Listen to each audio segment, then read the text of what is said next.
Основниот суд Тетово донесе ослободителна пресуда за тетовскиот гинеколог Казимир Копривњак, кој во 2015 година беше обвинет за смртта на 33 годишната родилка Вилета Кировска од Тетово. Судијата Садово Изири, кој го водеше предметот, образложи дека вештачењата покажуваат дека докторот не го сторил кривичното дело, тешки дела против здравјето на човекот за кое се товари. Обвинение донесе ослободителна пресуда согласно член 403 справ 1.3 од ЗПК, како јавниот обвинител не докаже нагласно разумно ослободение дека обвинител го сторил кривичното дело за кое се обвинува. Според обвинителниот акт, докторот кога ја породувал Кировска, не ги презел сите неопходни превентивни мерки за заштита од настанување на тешки последици. Гинекологот започнал царски рез без претходно да обезбеди количини крв, а по настанатото крварење не извршил навремена медицинска интервенција.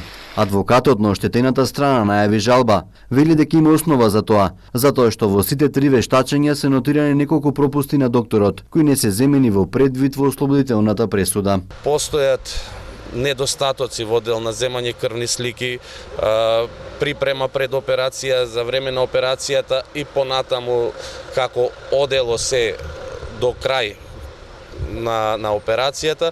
Адвокатот на обвинетиот доктор Копривњак пак накратко ја поздрави пресудата, која за него била очекувана. За одбраната сосем очекувано беше да судот донесе ослободителна пресуда, таа беше единствена, законита и правилна, произлегуваше од обемниот доказен материјал со кој што располагаше судот. Семејството Кировски со солзи и неверување ја слушнаа пресудата. Вела дека целиот судски процес бил лакрдија и наместен од повеќе институции во земјава.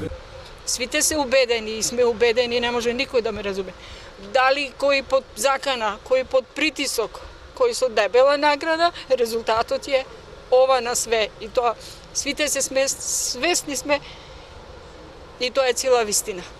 Родилката Вилета Кировска на 19 август 2015 година беше породена со царски рез, но поради обилното крварење беше препратена на Карилово Скопје, каде за неколку дена го загуби животот, а за нецел месец почине нејзиното новороденче.